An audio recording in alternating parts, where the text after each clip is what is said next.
Good afternoon, everyone. My name is Patricia Bandora, and I am an architect, researcher, and recent graduate from the Graduate School of Architecture. I will be moderating panel 3 with online presentations from Ashraf Abdalla, Chin-Wei Chang, and Anna Grichting. I hope you're all present, so we'll begin with Ashraf Abdalla. Are you there? Thank you so much. So thank you so much for having me here. I'm extremely happy to be part of this wonderful event and also to be part of this amazing collaborative project on the radical pedagogy. Special thanks from me for Professor Harriet, who invited me to participate and encouraged me along the way. My name is Ashraf Abdalla. I teach at Pratt Institute in New York City, and I'm also a PhD candidate at Columbia University in New York City as well.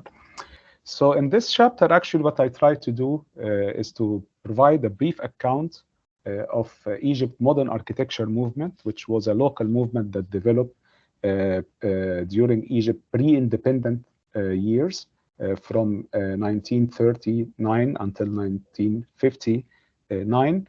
And it used Al-Imara journal, which was the first Arabic magazine of its kind to be dedicated to the development of a local modern architecture in Egypt as its own platform for that development.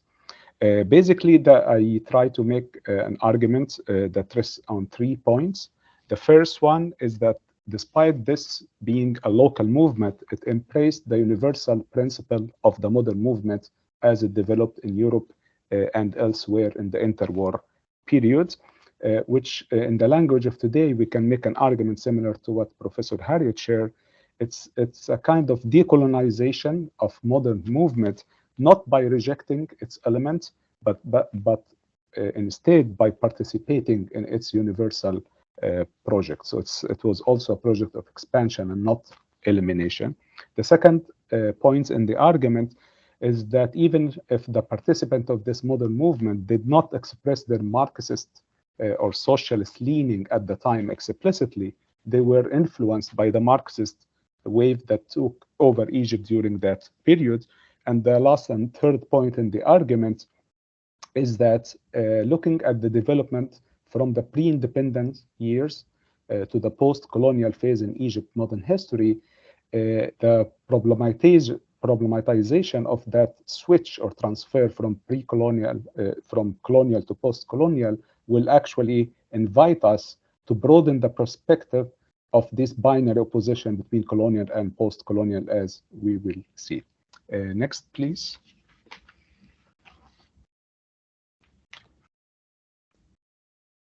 I still see the first slide. Yes, excellent, thank you.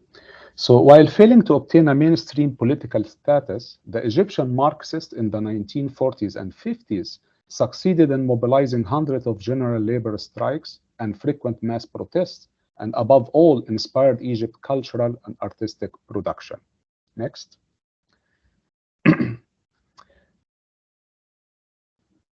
At the time, many modernist artistic movements developed that took Marxism as their mantra. These included the Egyptian Surrealist Art and Liberty Group, the historical materialist work of Hossein Fawzi al-Naggar, the realist theater of Abd al-Rahman al-Sharqawi, and the new wave of avant-garde journalism. Next. This avant-garde modernism during that period provided the context for the publication of Al-Imara journal from 1939 until 1959. This was the first Arabic magazine of its kind to be dedicated to the promotion of an indigenous modern architecture movement in Egypt and the region. Founded by Sayyid Karim, the first Egyptian architect to obtain a doctoral degree in architecture from the ETH in 1938, and co-edited by his longtime friend and colleague Tawfiq Abdel Gawad, a graduate of the School of Architecture at Liverpool in 1939, the magazine spearheaded Egypt's modern architecture movement. While not explicitly subscribing to avant-garde Marxism, as I mentioned, the protagonists of this movement echoed the tenets of Egyptian surrealists and other avant-garde movements, particularly in their embracement of the universal principles of the modern movement as they developed in Europe and elsewhere at the time, and particularly through approaching the modern movement, not in terms of forms or set models or stylistic aesthetic expression, but rather as an approach and as a methodology. Next, please. Within that framework, the Egyptian modernists rejected earlier Egyptian attempts to develop a nationalist style of architecture. An example of that was the early work of Mustafa Pasha Fahmy, considered the pioneer of Egyptian national style. He was educated in the School of Public Works in Paris and was trained in the Beaux-Arts tradition. His architecture approach consisted of combining European neoclassical approaches mixed with Egypt's own local motifs and from the past, including Islamic and Pharaonic formal languages. Next, please. In response to that, the Egyptian modernists rejected this idealist in the philosophical sense of the word approach to architecture and rejected any stylistic expression, whether nationalist or otherwise, and instead they embraced a materialist approach to architecture, one that engaged with the country's socio-political and economic challenges at the time. Primarily among these were the rural reform enterprise and the problem of providing housing for the working class in Egypt. Next. Al-Amara devoted several articles and a number of special issues dedicated to these two issues, rural reform and workers' housing. At the time, 75% of the Egyptian population lived in dire rural condition, and reforming the countryside was a national project.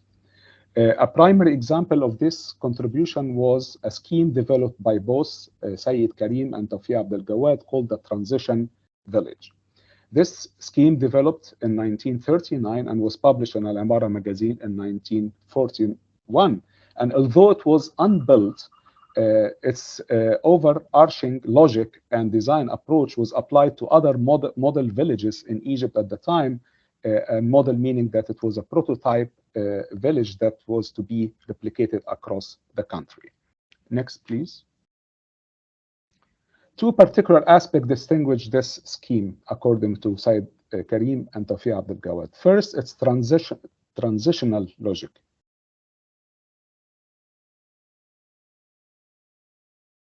Curating villages of the Egyptian countryside in order to avoid the abrupt displacement of the villagers from the old to the new village.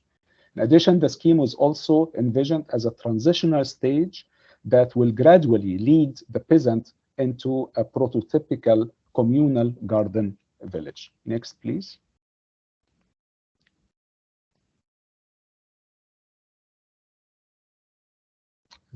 Next slide. Yes, excellent. So you can see here the interior organization of the peasants' houses and how gradually the pens and spaces dedicated to farm animals will be transferred to a collective pens, and the house is freed from mixing the peasants with the farm animals in a prototypical garden village.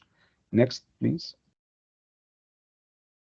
The second transitional aspect of this scheme was the fact that the overall layout was divided into what they called mechanical sorting, separating the whole village into two sides as it were.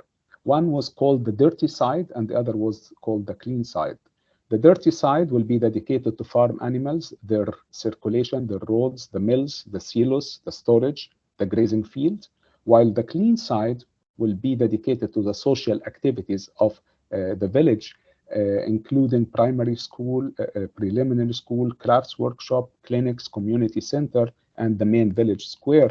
And here I try to indicate on this drawing where the dirty side is indicated in red and the clean side will be as indicated here in blue. Next, please. Additionally, the housing units or the peasants' houses would be arranged in a row formation back to back, as you can see here in the scheme to the left of the screen. And the overall orientation will be parallel to the prevailing wind, in order to obtain continuous ventilation, which will also not only be helpful in hygienic consideration, but will also help contain any fire that might outbreak in the village by avoiding any staggering or ad hoc organization and providing a more clear path for the wind.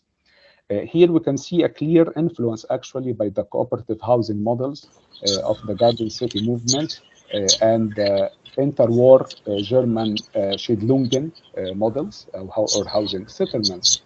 And to emphasize the social basis of their scheme, both Karim and Abdel Gawad addressed it in passing the class base of this transition village scheme.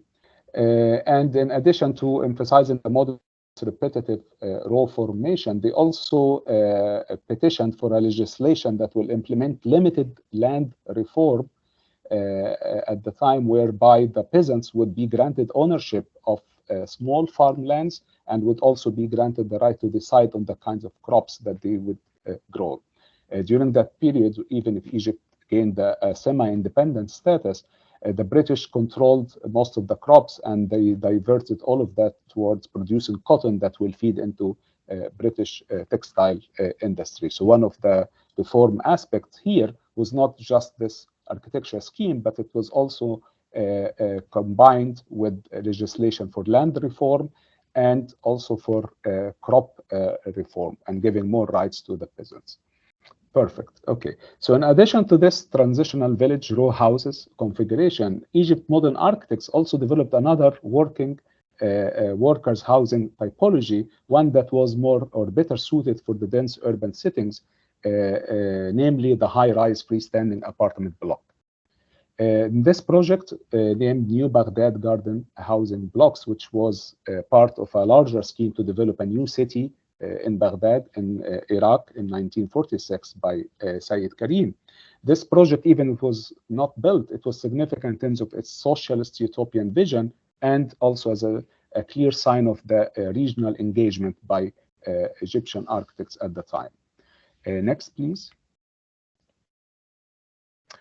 Following Le Corbusier's typology of immeuble villa, New Baghdad housing blocks departed from the economics of minimum dwelling that was prevalent in the modern movement at the time and opted for combining two contradictory typology, the luxury of a private villa with the necessary arrangement for communal living.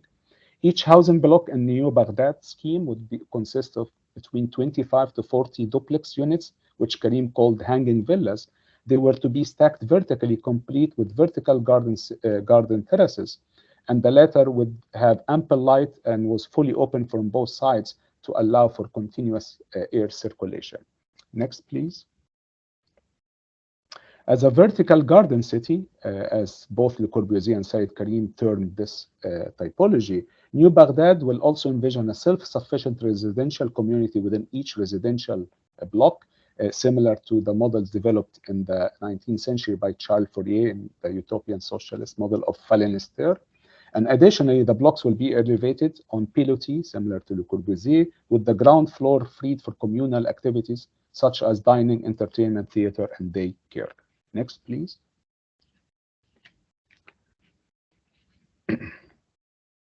In a further contribution by the Egyptian modernists of the period, Karim developed a rather provocative typology, which he called the socialist villa, combining two contradictory terms, the private luxury of the private residence of a villa with the socialist program. He envisioned this as the local answer to Le Corbusier's immeuble villa. Karim argued that within the Egyptian Arab context of the 1940s and 50s, and just bear in mind that this were the years directly preceding Egyptian independence, so it was officially still under colonization. Karim's point was the modern architecture orientation for communal housing should aim for maximizing the luxury benefit of the villa typology and socialize these benefits to be available to all classes. Second. Karim argued that this socialist villa typology should work hand in hand as an architectural part that's intertwined with the social political project of building a future socialist Egyptian Arab society in the promise of a post-independence. Next, please. Nonetheless, after Egyptian independence in 1952 and the rise of the military regime of Gamal Abdel Nasser, this implicit socialist message by the Egyptian modernists that was expressed in Al-Amara journal became more explicit. Ironically, that took place on the one hand under Gamal Abdel Nasser declaring that Arab socialism should be the official policy of the country and the region, that even though that his administration, and particularly the Ministry of Culture in Egypt, redirected some of these earlier modernist attempts away from this universalist / Marxist aspiration and more towards a nationalist orientation. Examples of the post-colonial modern architecture in Egypt, which I term as nationalist modernist, as opposed to the previous socialist modernist or Marxist modernist of the examples of Karim and Tawfiq Abdel Gawad. During the Nasser era, we see examples like the State Radio and TV building by Galal Mu'min, the Cairo Tower by Noaim Ghubaib, the Nile Hilton by Beckett and Associates, and also with the local Egyptian architect Salah Zaytoun, and the Memorial for the Unknown Soldiers. I don't have time here to develop how this version of modernism in the post-colonial Egypt differed in its nationalist rhetoric from the pre-independence modernist version in Egyptian history that was more universal. But overall in the chapter, I try to outline that in more details.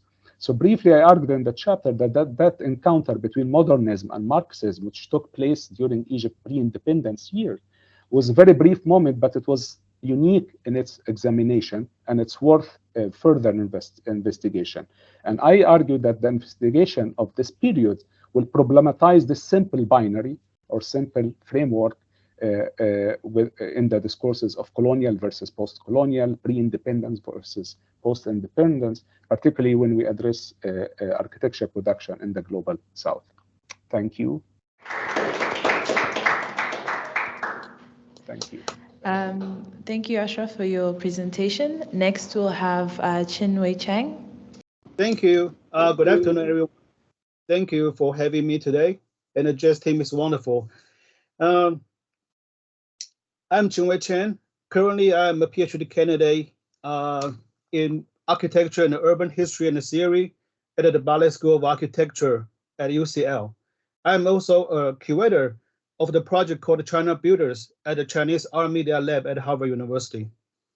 The pleasure is all mine being able to join you guys today at this book launch symposium to share my research entitled China and the Bauhaus, Encounters and Reaction. But alternatively, actually, because today we are now having a book symposium, so actually everything I would like to say about the topic has been printed in this book, okay? So please buy the book at the end of the symposium. I know there will be a book sale after the event today. And I mean, so instead, I would like to share more my thought on the methodological level that I apply in this research. Because we are having a very limited period of time today, I saw the four of us will be sharing this, but I mean, Dr. Salama is not joining us today, so, but the time is still running out, so let me just start now.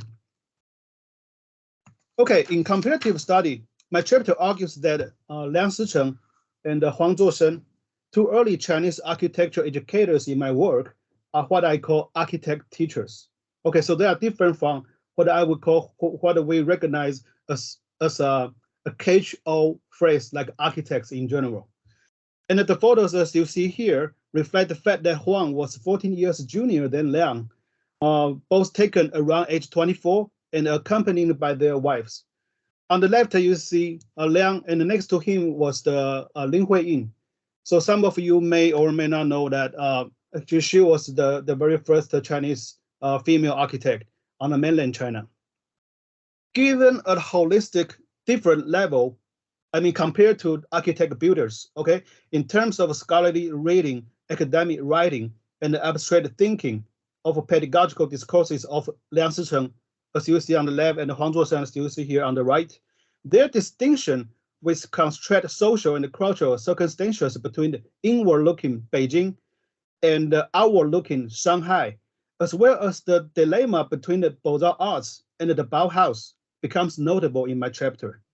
In this light, Huang and Liang are contest, but useful figures for embodying a landscape and a wider phenomenon of the early establishment of architecture teaching in modern China before it became under the communist rule in 1949, and also before the reorganization of the higher education based on the Russian models in 1952. In 2002, Samuel Eisenstadt added a book called Multiple Modernities that broadens our horizon in studying modernism nowadays. What is more helpful to me is another related book added also by the same Israel sociologist the same year, including other interpretations of the cases in China. But in fact, two of books are also based on a special issue of Daedalus published by the MIT Press on behavior of the American Academy of Arts and Science 2 years ago in 2000. 2 years ago from 2002. So if I may borrow Professor Salama's words in our book today, as I quote here, multiple modernities as a concept imply that there are forces of modernity that can be investigated and conceived, received, assimilated, reacted to, and accommodated and developed in different ways and in different contexts.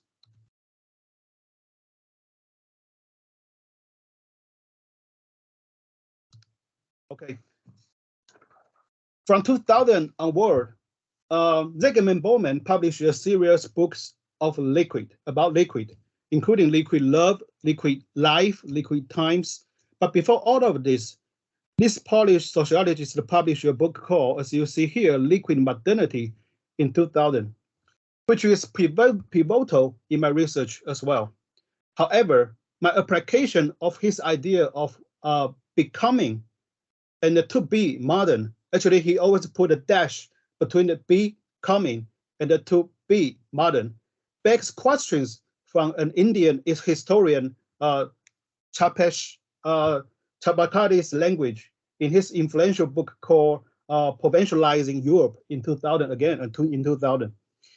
So in this book, we are all sitting in what he called an imaginary waiting room for history, awaiting to reach an ultimate goal generated by the first program of modernity from the West.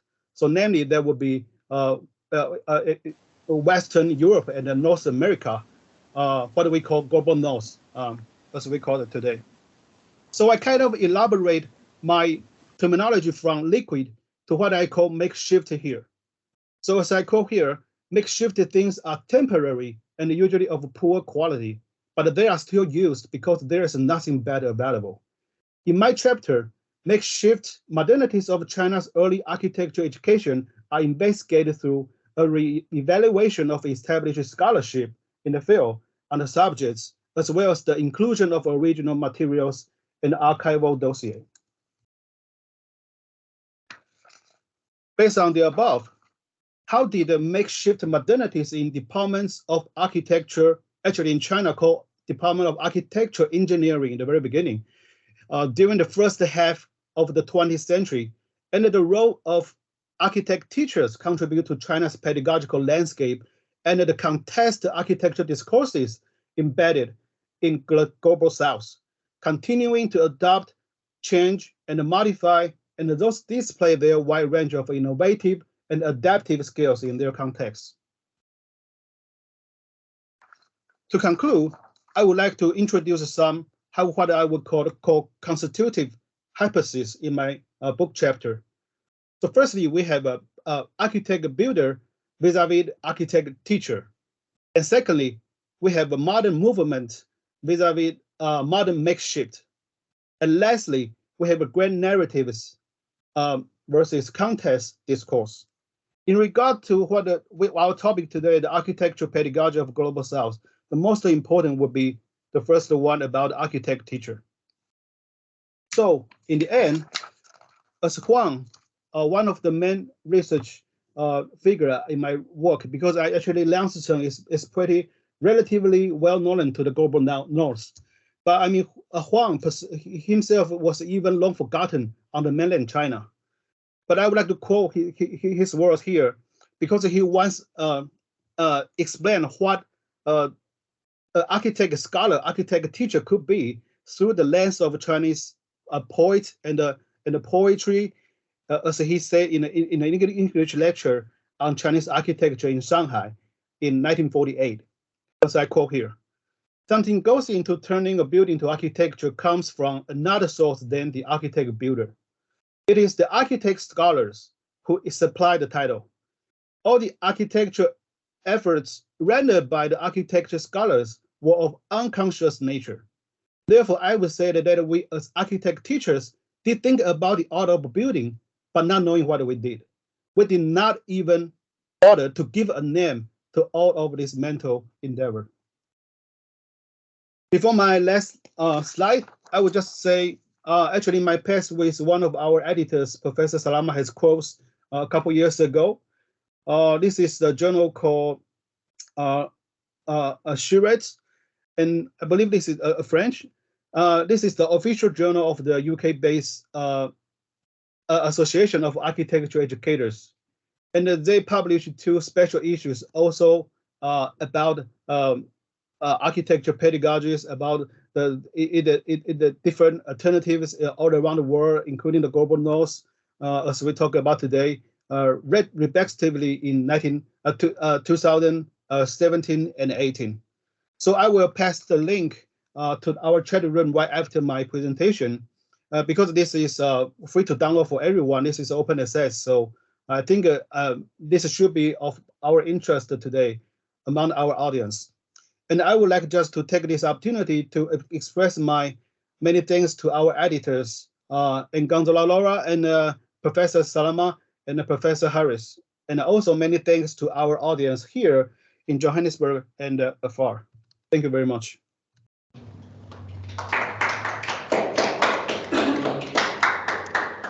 Thank you, Chin-Wei, for your presentation. And last but not least, we have Anna Grichting for the panel 3 presentations.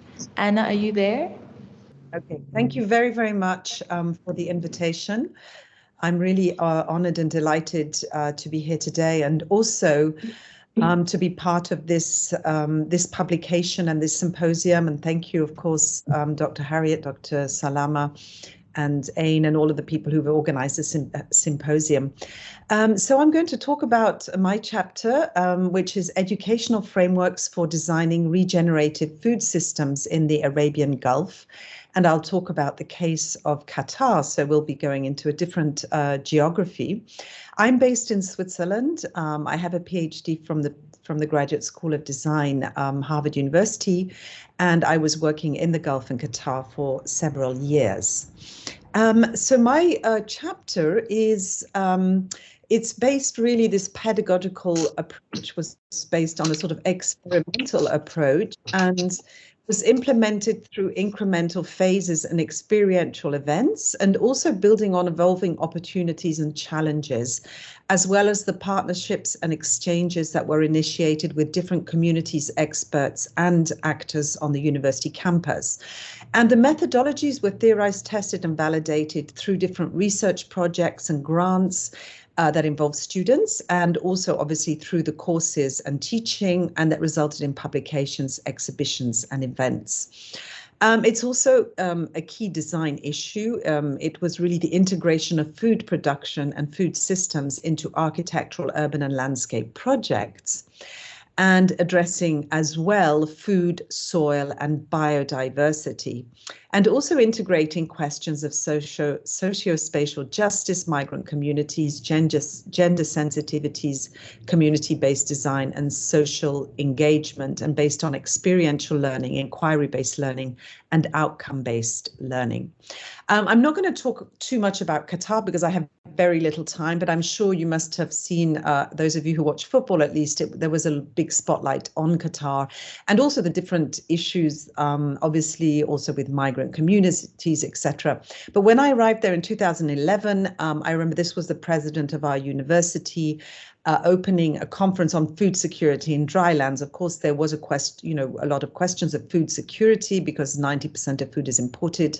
Also, water security. Of course, energy is abundant. It's one of the largest exporters of natural gas. But definitely food security was an issue, which is what initiated the urban agriculture and looking at food systems and architecture. What happened in 2017 is also there was a blockade of Qatar. So the surrounding countries closed the borders and there was no more food from one day to the next in the supermarket. So the question actually of food really came to the top of the agenda. I was working on this since 2011, but it was interesting to see also how a crisis can really bring an issue like the food security and food urbanism at the top of the agenda. So in my chapter, I also cited Rosie Bredetti. We are currently situated in a post-human convergence between the fourth industrial age and the sixth extinction, between an advanced knowledge economy, which perpetuates patterns of discrimination and exclusion, and the threat of climate change devastation for both human and non-human entities. So this idea of the human and non-human, and also obviously the different communities. So this is important as a backdrop to the work. And also here, this idea of, the regenerative city, the circular metabolisms, obviously, and a more systems thinking approach to design and urbanism. And also one of the foundations was landscape urbanism. So of course, I was teaching architecture classes, urbanism classes in undergraduate and graduate. But during my time at Harvard, where Charles Waldheim was, I really became interested in this idea of landscape urbanism, because it means we're beginning to look at the environment and working with the ecological systems. And I feel that really today, with all the challenges that we have, that landscape really must be the foundation and no longer the icing on the cake when we're designing projects. And these are just some of the subjects, of course, in landscape urbanism, one of them being productive landscapes and urban agriculture, as you see here, but also, of course, water management and biodiversity. So it also gives a framework for the work. And here just remembering the kind of circular systems. As I said, it shouldn't, and this is what I said to the students, it shouldn't be the icing on the cake, but should become a foundation for urbanism or architecture projects. Now, also the Middle East, the Gulf and Qatar University does not have landscape programs. So it is actually something that is sort of missing in the region. There are some programs, but not many. So for me, it was important to bring this idea of landscape also into the different levels of teaching. It's also going from the ego to the eco. So before, when we're talking about the sort of anthropocenic, so we're shifting away from this earth egocentric and man-centric, anthropocentric, to a more earth-centric design and planning, which means it's not just for man, but for all species. And so this idea of symbiosis, the idea of a balanced symbiosis where we're designing in symbiosis with nature and integrating plant, animal, and human communities. Also the biodiversity, our health depends on biodiversity. So it's the health of our environment and also our human health. And as I lived in Boston, just to say that, Olmsted was actually one of the, founders of the whole idea of, we could call landscape urbanism. Here you see the emerald necklace, but it was also social. His landscapes were also very much, they had the social function as well as the ecological and natural function. And, that's one really amazing example. Of course, we also know the importance of ecosystem services and the importance of soil as well. And I think with the pandemic, we've also begun to look at, the importance of soil, not only for, growing, but also the relation between the soil biome, the gut biome, and the brain biome. And immunity, in fact, is, very, very dependent on all these things. So soil was very important. And you'll see later, this is just what I was explaining healthy ecosystems, healthy soil systems, healthy, healthy personal systems. And these are just different case studies that we looked at, city soil projects and how we have to come back to considering the soil as an important factor in design, and also reproducing it on roofs, what we're taking away from the ground, reproducing it. And it's also about co-creation with animals. This is just an example from the landscape, the student awards, but just saying that, we're also thinking more and more about all different species when we're designing. Now, as I mentioned earlier, the work was sort of building up on different projects that we did with students. This was with the master's students. We were looking at the university campus and how we could kind of redesign the campus, looking at obviously social equity and human well-being, environment and sustainability, and then also the whole idea of, food, water, energy nexus and the edible campus. And here you can see, looking also at the different levels, the different layers, the buildings, the landscapes, which ones could be edible landscapes, could be transformed. And also, as you see at the top, the productive green roofs, and as the foundation, not forgetting, the biodiversity. Now, this is just one example of simple systems, but as we use a lot of air conditioning in Qatar, the idea was to show here that with the water from, air conditioning and cooling towers, etc., we could actually recycle this water directly, into the green roof. So we really had the source of water directly there. So it was important to sort of study all these types of systems which could justify these projects of transforming the roofs for growing food and also for biodiversity. Now, this is the work again with the students where we're looking at the campus, the available land, what could be used for different types of crops, different types of vegetation, etc. So, obviously it was a lot of work also working with, biologists, etc., to know which species we could plant. And here, these are just scenarios, once again, from the students where we're looking at the campus and we're transforming the existing campus to integrate, as you see here, the biodiversity and the food production. So there were also events. This was an international conference and a specialist in composting who came from Chicago, and we actually built a composting pit in the university with the gardeners, the workers, the engineers, the students. We even had architects and school children from outside coming, and this was actually used in the university. So we actually built it, but it was then implemented in the university. So why is it composting important? Is because we're creating the fertile soil. So obviously here's the whole systems, the waste, recycling the waste, but then creating also the soil. So here you can see these are actually the worms that you need, for the composting.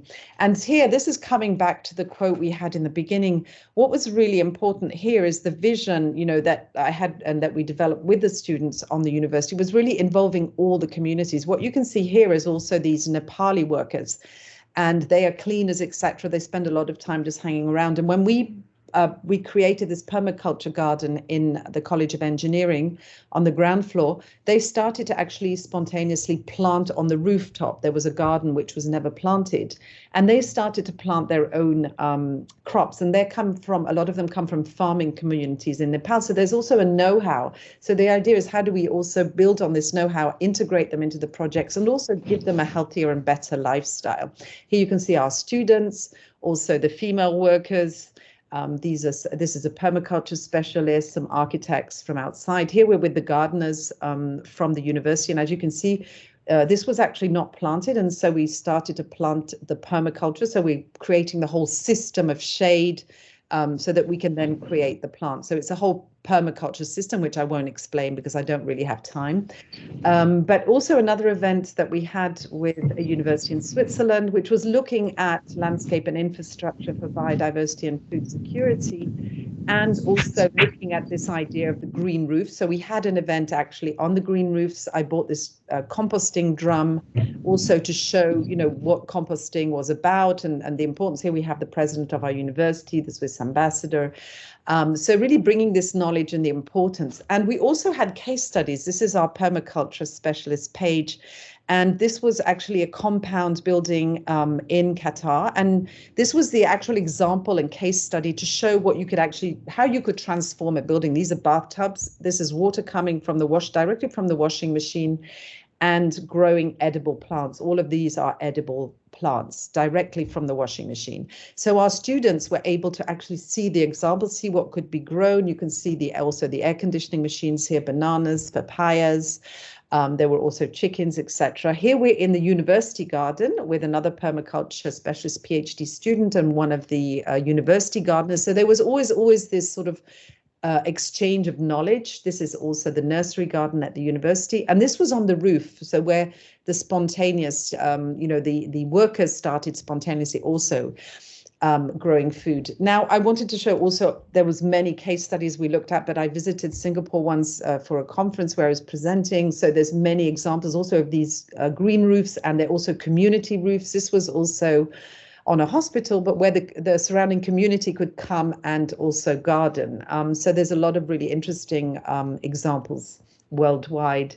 Now, this was the design for the edible garden that we designed with the students. So each of them had a sort of parcel of the garden, and they had to do soil analysis, climate analysis. We worked with the Environmental Science Center and did the actual soil analysis. We actually created a classroom outside. We called it sort of the student majlis, and we had classes with the specialists from the Environmental Science Center, specialists in soil, in plants, in biodiversity. And there actually was a microclimate in this space, even days outside when it was 30, 40 degrees, because of the breeze and the plantations, etc. We could actually be in this outside space. This is just a zoom in where you can see the work being done on the soil analysis, vegetation analysis, and then also the space, the social interaction of the space. So there was obviously also, architectural design, but also very in-depth soil design. So what did the building up of all these different projects resulted also in a grant from the Belmont Forum, where we proposed the university as a living laboratory. So this was part of an international project, but we also involved obviously the students and researchers and all the university community. This was just one image of looking at the possibility of green roofs on the campus. And here the project was looking at design for the food, water, energy and water nexus with international partners. So we also had the local partners in Qatar, and part of the work we were doing, it was also outreaching to communities outside the universities. So working with the Public Works, Ministry of Environment, the water authorities, some local architects, and also the global farms. We were working with a high technology farm and also a permaculture farm, landscape companies, etc. So we really built up, as you can see here, a network of collaborators to work on this project, all the different stakeholders in academia, government, private, and NGOs. And this is within the university also. As you can see, we brought in also the migrant workers, the researchers, etc., and the students, obviously. So this was the international conference that we organized. And of course, it was very important that our president was here, because the idea was to sort of communicate this project as something that we'd really, as a real vision for the university. And we also had the head of the NGO, the architects and the Public Works there with all our researchers.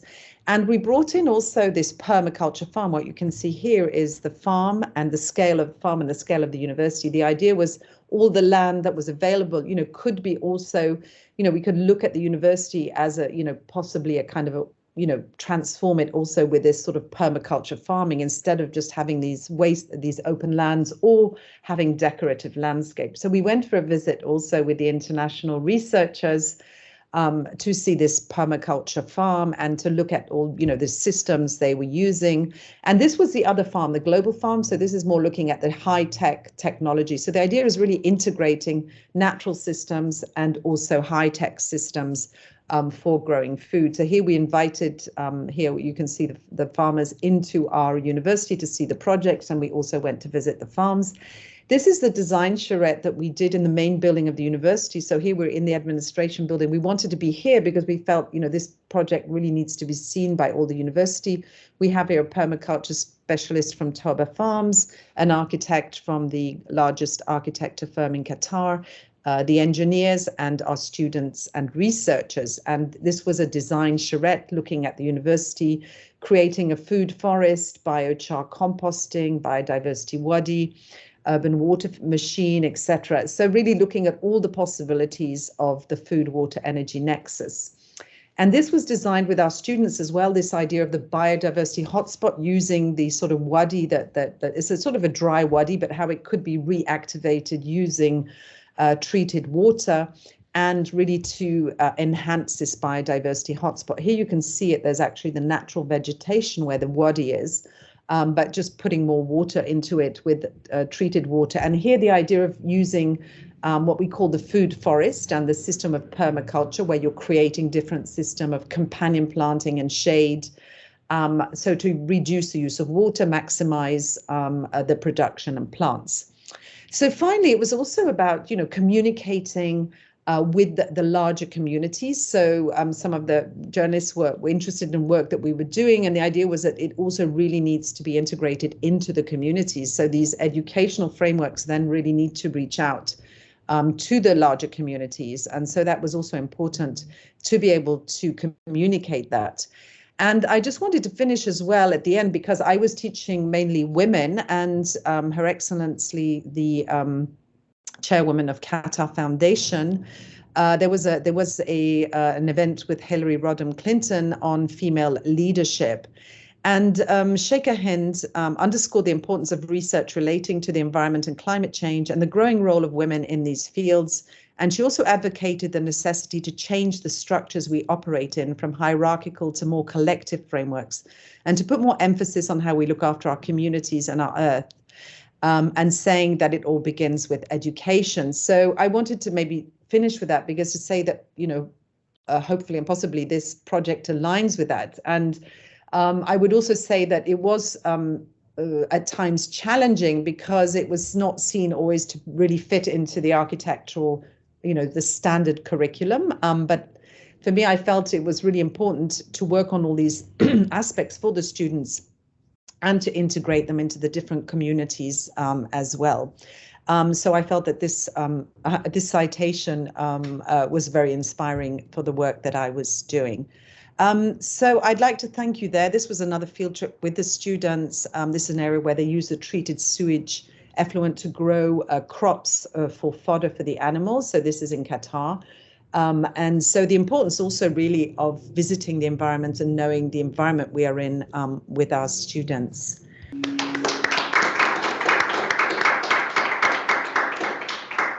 Thank you, Anna, for your presentation. I will now open the floor for any questions. And any... perhaps I have a question for Anna. I'm very much interested in how your project or your experiment with the university would kind of look when you go out to the different communities in Qatar, specifically because if I look at where I'm from Tanzania, and farming contributes to a large GDP of the country. And most of the farming, most people that do the farming are women with children. And what happened is people realized that women, when they were farming, they had trouble with when they had their children on their back. So architecturally, this responded to creating a sort of daycare center for women to be able to keep their children, and then the women would go out in the fields to farm. So I guess that goes back to my comment about being able to implement this project into the community to kind of know or understand what needs the women of Qatar would have and how we could respond to that architecturally. Yeah. Yeah. Thank you very much. Thank you very much for that comment. And I would say the main farming probably is done by men. There's not very much. It's obviously increased a lot since the crisis. So there's a lot more farms and farming. However, if you look at the community farming, and I didn't show all the projects because we also did projects of how do we integrate this into the migrant workers housing, but those are obviously mainly men. But we also collected a lot of examples, and for one was the example of the Filipino maids, and there was one example of how they were actually taking the little plots in the compounds and then growing the foods that they would have, in the Philippines. So the idea also, if you really expanded this project, is really looking at all these different communities, for example, maybe the Filipino maids, and how could they have their community gardens, to enable them to have, because this was just a kind of, not guerrilla gardening, but it was, they just kind of took over little patches and spaces. So I agree. I mean, we didn't get that far, the project, but I do agree, there's really a potential then to, look more into what the different women are doing. And I also, for the students is to say, talk to your grandparents. These were mostly Qatari students, but some were Palestinian and from, Iranian. But, there's also this connection with the grandmothers and the elders, because there's a whole knowledge of, planting medicinal plants and things which are still part of their culture and the Bedouin culture, so there's also that. So there's bringing, the new knowledge, the permaculture, there's the traditional knowledge, there's the technology, and then, all these different communities from all over the world with all their different traditions. So there's a lot of things to connect, but thank you so much for your comments. Yeah. Thank you. Anyone else with a question? Hi everyone. I'm Adam Kaza from the Royal College in London. Thanks so much for your presentations and for the great chapters in the book. I just wanted to maybe think about a link across your three papers, or at least what you presented today. Ashraf, this move from a kind of Marxist modernism to a nationalist one, and Chin-Wei, the methods that you showed us around kind of this language of multiple modernities, and then bringing that into this present case in Qatar and looking at the kind of breadth of partners, the intersection of kind of universities and national and global agendas, and how much care I could see in the projects that you showed us, Anna, of navigating and negotiating those complexities. So I just wondered if I could give the opportunity to the three of you to think historically and methodologically around not just this case, but what you presented today, because I thought there was beautiful links between the three. Okay, thank you. I think that would be the end of panel 3. Thank you to Anna, Ashraf, and Chin-Wei for your lovely presentations. Thank you. Thank you so much.